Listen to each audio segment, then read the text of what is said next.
The Bird and the Hippo. The bird and the hippo were as close as could be, spending each day by their favorite tree.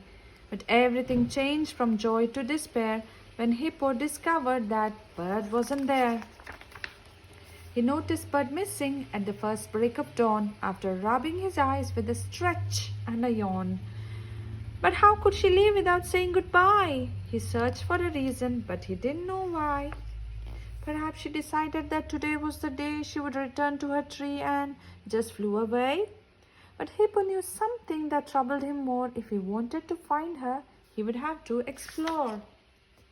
So off Hippo went to places unknown in search of his friend, afraid and alone. He waded through swamps that went on for miles with deadly piranhas and huge crocodiles. He was followed by wolves as they prowled in their pack through the shadowy forest, all set to attack. The wolves drew in closer as he quickened his stride, till he came to a bridge with nowhere to hide.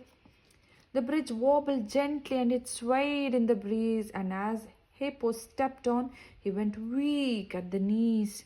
He felt the bridge crack right under his toes, and he looked down. And as he looked down, poor Hippo just froze. Crash! Splash!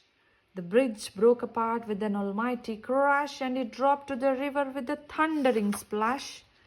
The river rushed by as it dragged him along, and he tried to swim out, but the flow was too strong.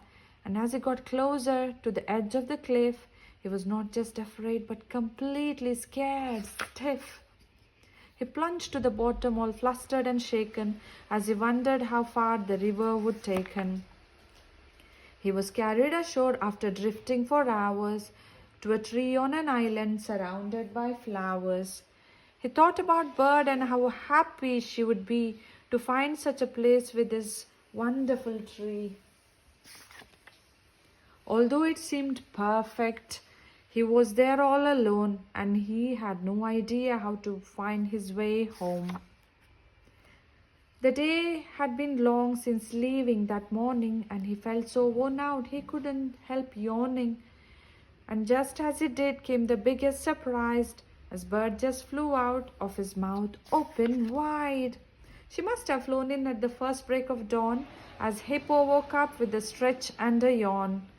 He just didn't notice, being still half asleep, that Bird was indeed just cleaning his teeth. He couldn't believe that there all the while Bird had been with him, which made Hippo smile.